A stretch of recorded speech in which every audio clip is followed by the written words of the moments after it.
శ్రీ కనక మహాలక్ష్మి జ్యోతిష్యాలయం ప్రేమ వశీకరణ, స్త్రీ వశీకరణ, పురుష వశీకరణ, శత్రు వశీకరణ, వివాహం, సంతానం ఆలస్యం అవడం, విడాకులు, కోర్టు సమస్యలు, ధనం, బిజినెస్ సమస్యలు, స్త్రీ పురుషులకు ఎటువంటి నిగూఢ సమస్యలకైనా 100% రోజుల్లోనే పరిష్కారం చూపబడును. గురూజీ రామరాజు. Cell number 9059912955.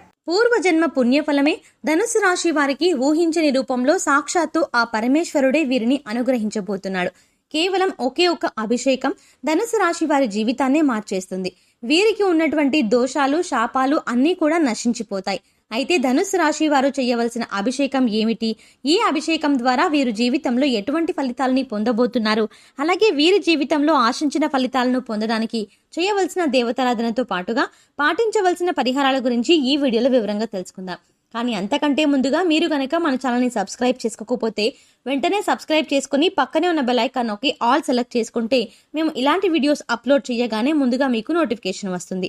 ఈ రాశి వారిని సాక్షాత్తు ఆ పరమేశ్వరుడే రక్షించబోతున్నాడు. ఈ రాశి వారు ఎవరైతే జీవితంలో అనేక సమస్యలతో ఇబ్బందులు పడుతూ ఉన్నారో, అలాగే కొన్ని శాపాల కారణంగా బాధలు అనుభవిస్తూ జీవితాన్ని భారంగా గడుపుతూ ఉన్నారో, అటువంటి వారికి ఊహించని రూపంలో వారి సమస్యలకు పరిష్కారం లభించబోతోంది. ఈ రాశి వారు కేవలం ఒకే ఒక అభిషేకంతో వీరి జీవితంలో ఉన్నటువంటి కష్టాలు, బాధల నుండి విముక్తి పొందవచ్చు. అయితే వీరు చేయవలసిన అభిషేకం ఏమిటి, అలాగే ఈ అభిషేకాన్ని వీరు ఎలా నిర్వహించాలి అనేటువంటి విషయాల గురించి తెలుసుకుందాం. ఈ రాశి వారు చాలా మొండితనం కలిగి ఉంటారు. అలాగే వీరు దూకుడు స్వభావం కలిగి ఉంటారు. అంతేకాకుండా వీరికి కోపం ఎక్కువగా ఉంటుంది. అలాగే ఎవరు సాధించని పనులను కూడా వీరు సులభంగా సాధించడం వల్ల వీరికి గర్వం అనేది ఎక్కువగా ఉంటుంది. వీరు ఎంతో ధైర్యంగా ఉంటారు. అలాగే వీరు కుటుంబం పట్ల, జీవిత భాగస్వామి పట్ల ప్రేమను కలిగి ఉంటారు. అయితే వైవాహిక జీవితంలో చిన్న చిన్న విషయాల్లో ఇబ్బందులు ఎదుర్కొంటారు. వీరు కుటుంబ సభ్యుల యొక్క అవసరాలు తీర్చడానికి నిరంతరం కృషి చేస్తూ ఉంటారు. చాలా విషయాల్లో వీళ్ళు ముక్కుసూటిగా ఉంటారు. మనసులో ఏమనిపిస్తే అది ధైర్యంగా, నిర్భయంగా చెప్పేస్తారు. వీరికి నాయకత్వం వహించడం అంటే చాలా ఇష్టం. రాజకీయ, సాంకేతిక విద్య వంటి వాటిపై ఆసక్తిని చూపుతారు. ముఖ్యంగా ఈ రాశి వారు వీరి యొక్క స్వభావం వల్ల కొన్ని సందర్భాల్లో సమస్యలను కొని తెచ్చుకుంటారు. అలాగే ఈ రాశి వారికి ఉన్నటువంటి దోషాల కారణంగా కూడా వీరు అనేక ఇబ్బందులను ఎదుర్కొంటారు. ముఖ్యంగా వీరికి పూర్వజన్మ దోషాలు, పితృదోషాలు వంటివి ఉంటాయి. వీటితో పాటు ఈ రాశి వారు దీర్ఘకాలిక అనారోగ్య సమస్యల వల్ల ఎక్కువగా ఇబ్బంది పడతారు.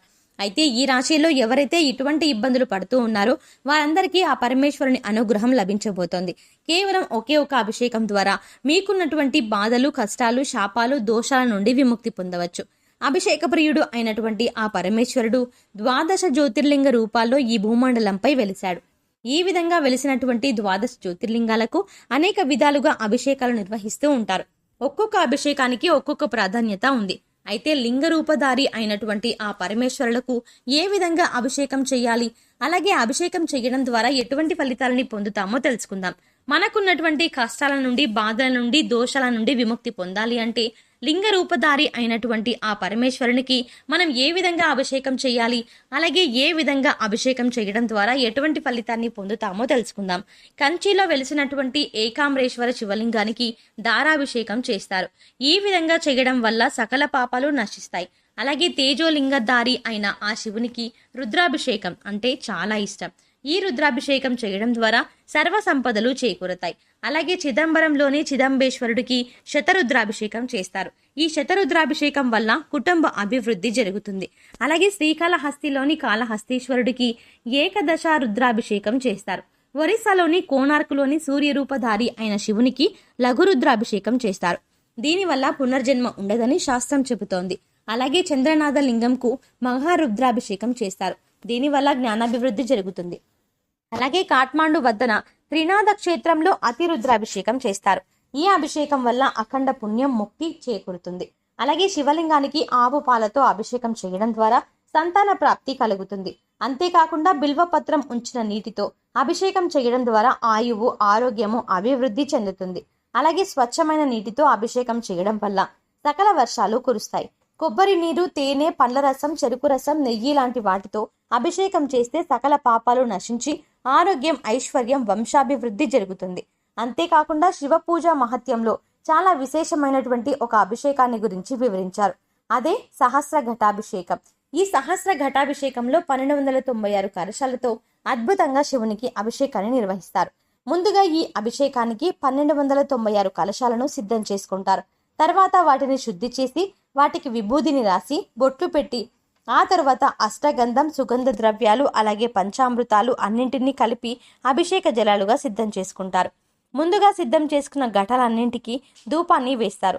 తర్వాత వాటన్నింటినీ ఒక క్రమ పద్ధతిలో ఉంచి తయారు చేసినటువంటి అభిషేక జలాన్ని ఆ కలశాల్లో నింపి పూజా కార్యక్రమం నిర్వహిస్తారు. ఆ తర్వాత ఆ 1296 కలశాలతో లింగ రూపధారి అయిన ఆ పరమేశ్వరునికి అభిషేకం చేస్తారు. ఈ విధంగా అభిషేకం చేయడం వల్ల పూర్వజన్మ దోషాలు, సర్పదోషాలు, పితృదోషాలు వంటివన్నీ కూడా తొలగిపోతాయి. అయితే అందరూ ఈ సహస్ర ఘటాభిషేకాన్ని నిర్వహించలేరు. ఎందుకంటే వారి వారి ఆర్థిక ఇబ్బందులు, అలాగే వారి యొక్క జీవన శైలి, అలాగే ఇతర సమస్యల వల్ల అందరూ కూడా ఈ అభిషేకాన్ని నిర్వహించాలి అంటే సాధ్యం కాదు. కాబట్టి ఈ రాశి వారికి కేవలం ఒకే ఒక అభిషేకంతో ఆ పరమేశ్వరుడి యొక్క అనుగ్రహం ఏ విధంగా పొందాలో తెలుసుకుందాం. ఈ రాశి వారు కేవలం ఒకే ఒక అభిషేకం చేయడం వల్ల వారికి ఉన్నటువంటి కష్టాలు, దోషాలు, శాపాల నుండి విముక్తి పొందవచ్చు. అలాగే ఈ రాశి వారికి ఈ అభిషేకం చేయడం చాలా సులభం. ఎందుకంటే ఈ అభిషేకానికి అధికంగా ధనాన్ని ఖర్చు చేయాల్సిన అవసరం లేదు. కేవలం మీ యొక్క భక్తి శ్రద్ధలు మాత్రమే ఈ అభిషేకానికి అవసరం. కాబట్టి ఇటువంటి అభిషేకాన్ని చేయడం ద్వారా మీ జీవితంలో మార్పును పొందవచ్చు. అయితే ఈ రాశి వారు పాటించవలసిన అభిషేక విధానం గురించి తెలుసుకుందాం. ముందుగా శ్రేష్టమైనటువంటి పుట్టమట్టిని తీసుకోండి. తరువాత శ్రీగంధం చెక్కను తీసుకొని దాన్ని నూరి గంధాన్ని తీయండి. తర్వాత ముందుగా తీసుకున్నటువంటి పుట్టమట్టిలో ఈ శ్రీగంధం కలపండి. ఈ విధంగా కలిపి ఆ పుట్టమట్టితో ఒక శివలింగాకృతిని తయారు చేయండి.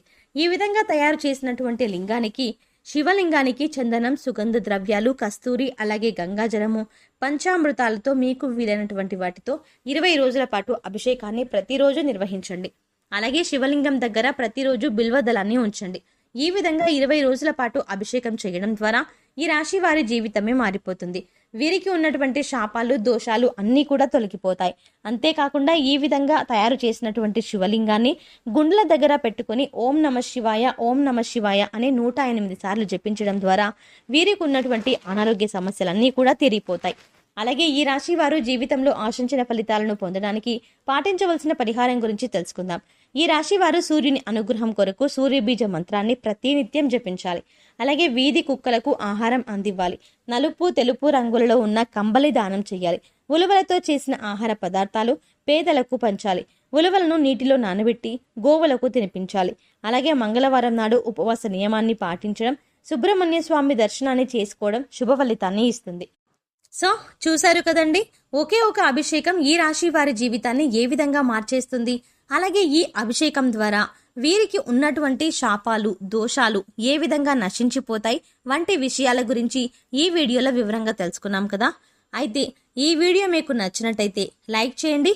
మీ ఫ్రెండ్స్ అండ్ ఫ్యామిలీ మెంబర్స్లో ఎవరైనా ధనుస్సు రాశి వారు ఉంటే వారికి ఈ వీడియోని షేర్ చేసుకోవడం మాత్రం మర్చిపోకండి. ఇప్పటి వరకు మీరు కనుక మన ఛానల్ని సబ్స్క్రైబ్ చేసుకోకపోతే వెంటనే సబ్స్క్రైబ్ చేసుకుని పక్కనే ఉన్న బెల్ ఐకాన్ నొక్కి ఆల్ సెలెక్ట్ చేసుకోండి. మేము ఇలాంటి వీడియోస్ అప్లోడ్ చేయగానే ముందుగా మీకు నోటిఫికేషన్ వస్తుంది. మరో చక్కటి వీడియోతో మళ్ళీ కలుద్దామండి.